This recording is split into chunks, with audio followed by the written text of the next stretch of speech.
ఇది Mahindra Scorpio and అయితే 5 advantages ఉన్నాయి అండ్ 5 డిసడ్వాంటేజెస్ ఉన్నాయి. First advantage engine performance. Torque and horse power vary అవుతుంది. లైక్ 340 Nm ఆఫ్ టార్క్ కి జిప్ మోడ్లో, జాప్ మోడ్లో 350 Nm of torque and 380 Nm of torque zoom మోడ్లో.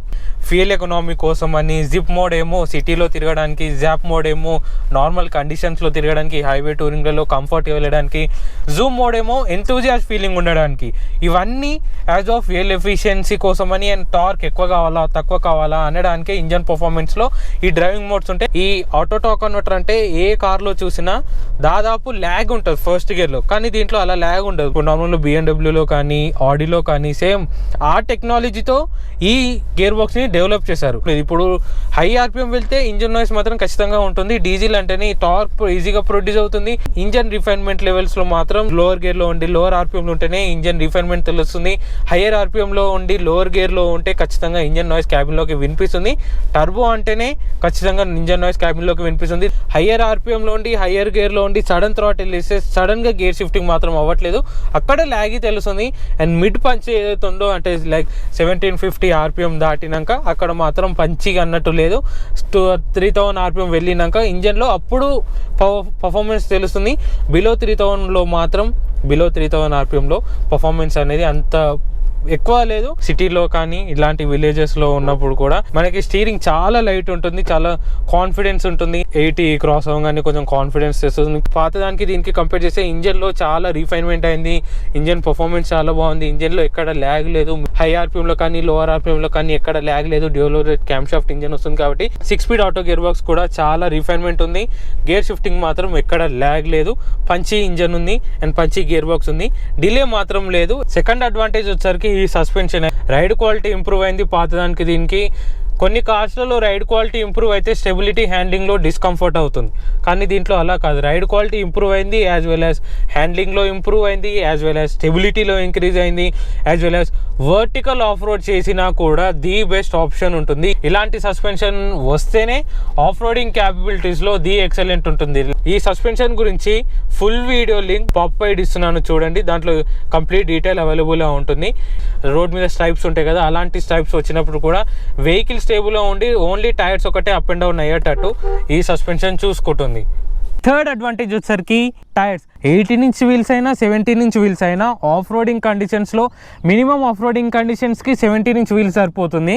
లేదు హెవీ ఆఫ్ రోడింగ్కి వర్టికల్ ఆఫ్ రోడింగ్ చేయాలి నేను, road electronic differential locking safety సిస్టమ్కి రైడ్ క్వాలిటీలో స్టెబిలిటీ హ్యాండ్లింగ్లో గ్రిప్ ఎక్కువ ఉండేటట్టు చూసుకుంటుంది. వెయిట్ రేషియోని బట్టి టైర్ సైజ్ ఉంటేనే వెహికల్ స్టెబిలిటీలో ఉంటుంది. వెయిట్ రేషియోని బట్టి టైర్ సైజ్ లేకపోతే స్టెబిలిటీలో ఉండదు. 17" యాజ్ ఆఫ్ హైవేలో బాగుంటుంది అండ్ సిటీలో బాగుంటుంది. 18" యాజ్ ఆఫ్ ఆఫ్ రోడింగ్కి హైవేకి చాలా బాగుంటుంది. ఫ్రంట్ అండ్ రేర్లో 18" వీల్స్ వస్తున్నాయి. 255/60 18" వస్తుంది.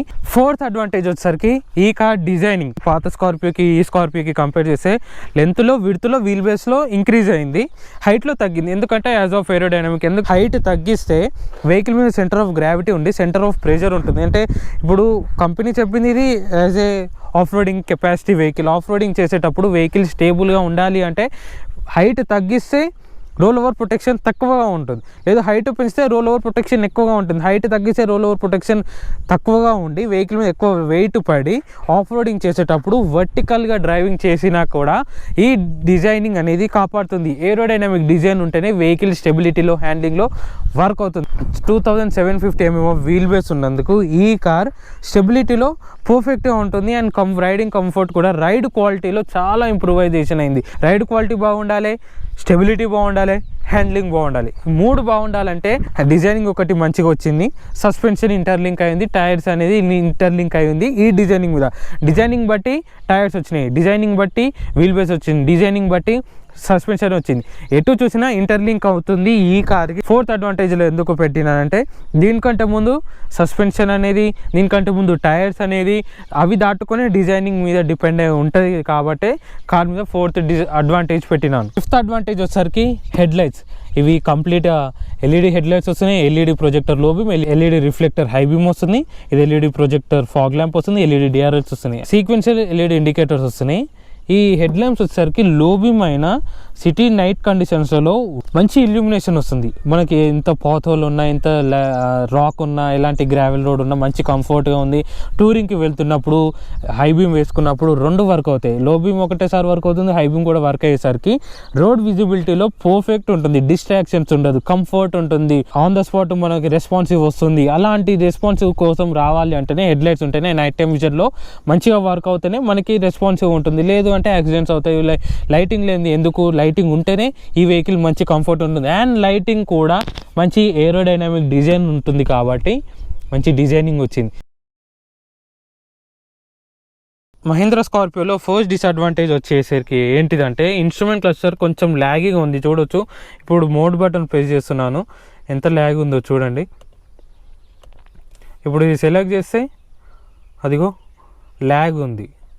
కొంచెం ల్యాగింగ్కి బట్టి ఫీచర్స్ ఇస్తే కొంచెం బాగుండేది, కానీ అవసరమైన ఫీచర్స్ అవసరం లేకుండా ఉంటే ఇప్పుడు నావిగేషన్ దీంట్లో అవసరమే లేదు. అంత ఇన్ఫోటైన్మెంట్ సిస్టమ్ ఉన్నాక 8-inch ఇన్ఫోటైన్మెంట్ సిస్టమ్ ఉన్నాక దీంట్లో అవసరమే లేదు. ఇది కూడా ల్యాగీ ఉంది. ఉండని కానీ ల్యాగీ ఎందుకు? ఇది నాబ్స్ ఉన్నాయి కదా, ఇది 4-wheel drive నాబ్స్.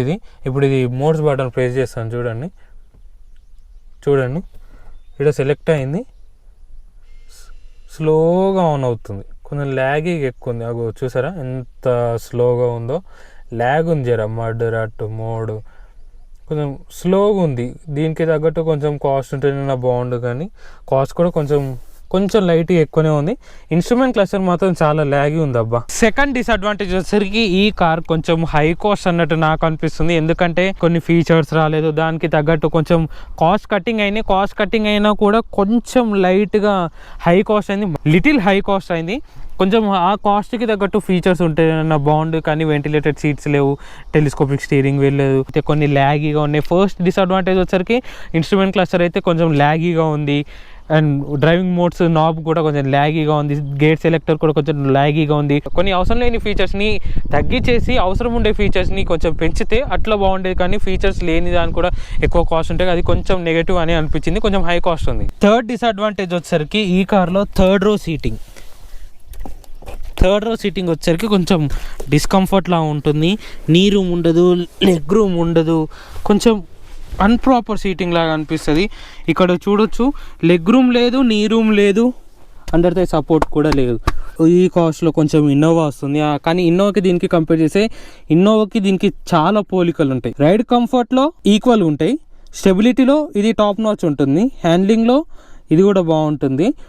అయితే రైడ్ క్వాలిటీ కొంచెం ఇన్నోవా బాగుంటుంది, కానీ ఇది ఎందుకు ఇట్లా వచ్చిందంటే యాజ్ ఆఫ్ రోడింగ్ ఫోకస్ కాబట్టి రైడ్ క్వాలిటీ మాత్రం సూట్ ఉంది దీనికి. రైడ్ క్వాలిటీలో అద్భుతంగా ఉంది, ఆఫ్ రోడింగ్లో బాగుంది, ఎటు నెగిటివ్ లేకుండా ఉంది. కానీ డిసడ్వాంటేజ్ ఎందుకు అంటే ఇది థర్డ్ రో సీటింగ్ వచ్చేసరికి యాజ్ ఏ ఓన్లీ 5 members టూరింగ్కి వెళ్ళడానికి ఈ బెంచ్ సీట్ని యూజ్ చేసుకుంటూ ఫ్రంట్ మిడిల్లో 3 members యూజ్ చేసుకుంటూ ఇది లగేజ్ లాగా యూజ్ చేసుకోవడానికి యాజ్ ఏ టెంపరీగా ఇది ఇచ్చారు మహీంద్రా వాళ్ళు. అందుకని ఇది ఒక డిసడ్వాంటేజ్ ఉంది. కానీ ఇది మాత్రం సాఫ్ట్ సీటింగ్ ఉంది, రైడ్ క్వాలిటీలో ఎత్తేయకుండా ఊపేయకుండా ఉంది. పాత స్కార్పియోకి దీనికి కంపేర్ చేసి సిటీలో మాత్రం యూజ్ చేయండి, కానీ హైవేలో మాత్రం పిల్లలకే యూజ్ చేయండి.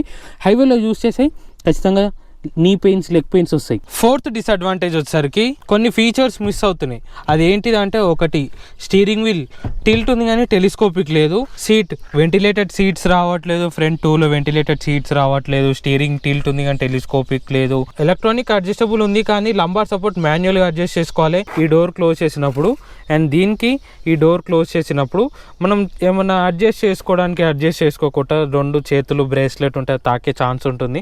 అదొక డిసడ్వాంటేజ్ ఉంది. మిడిల్ సీట్లో అయినా ఫ్రంట్లో అయినా C-type USB ఛార్జింగ్ పోర్ట్ లేదు. రేర్లో ఈ C-type USB ఛార్జింగ్ పోర్ట్ ఉంది, కానీ ఫాస్ట్ లేదు. C-type ఛార్జింగ్ పోర్ట్ కొంచెం ఫాస్ట్ ఉంటే బాగుండేది. సన్ రూఫ్ ఉంది కానీ పానోరామిక్ సన్ రూఫ్ లేదు, ఇది ఒక డిసడ్వాంటేజే. ఇది బెంచ్ సీట్లో 60 seat ఫోల్డ్ అవ్వట్లేదు టంబుల్ ఆప్షన్లో. ఇది కూడా ఉంటే బాగుండేది, ఎందుకంటే ఎవరైనా ఎక్కువ పర్సన్స్ ఉంటే 2 డౌన్ చేసి ఒకటేసారి ఈజీగా వెళ్ళిపోయేటట్టు ఉంటే బాగుండేది. ఫిఫ్త్ డిసడ్వాంటేజ్ వచ్చేసరికి బూట్ స్పేస్. సో ఇక్కడ బూట్ స్పేస్ ఉండదు, అండ్ అలాగే ఈ టెయిల్ గేట్ ఒకటి. సో ఈ టెయిల్ గేట్ ఏమవుతుందంటే కంప్లీట్ ఇలా ఓపెన్ అవుతుంది. ఇలా ఓపెన్ అయిపోయినప్పుడు షాపింగ్ మాల్స్ దగ్గర ఏదైనా ట్రాఫిక్ కండిషన్స్లో సడన్గా ఓపెన్ చేసుకోవాలంటే ఓపెన్ చేసుకోవాలి. ఇంకా ఏదైనా వెహికల్ ఉంటే ఎవడరా అనుకునేటట్లు సిచ్యువేషన్ ఉంటుంది ఇది మాత్రం. అందుకని బెస్ట్ ఆప్షన్ ఏంటిదంటే పైకి ఇచ్చుంటే బాగుండేది. ఇది ఒక ఫిఫ్త్ డిసడ్వాంటేజ్ ఎందుకు పెట్టినా అంటే ఇది ఒక అంత మ్యాండేటరీగా కాదు, ఏదో ఒక డిసడ్వాంటేజ్ అంటే డిసడ్వాంటేజ్, కానీ దీనివల్ల కూడా అడ్వాంటేజెస్ ఉన్నాయి. Normal disadvantage 5 advantages and 5 disadvantages of this new Mahindra Scorpio N. ఈ వీడియో కానీ మీకు నచ్చినట్లయితే ప్లీజ్ లైక్ చేయండి, షేర్ చేయండి, సబ్స్క్రైబ్ చేయండి. పక్కన ఉన్న బెల్ ఐకాన్ ప్రెస్ చేసి ఎవ్రీ నోటిఫికేషన్ మీకు అప్ టు డేట్ ఉంటుంది. Thank you, bye.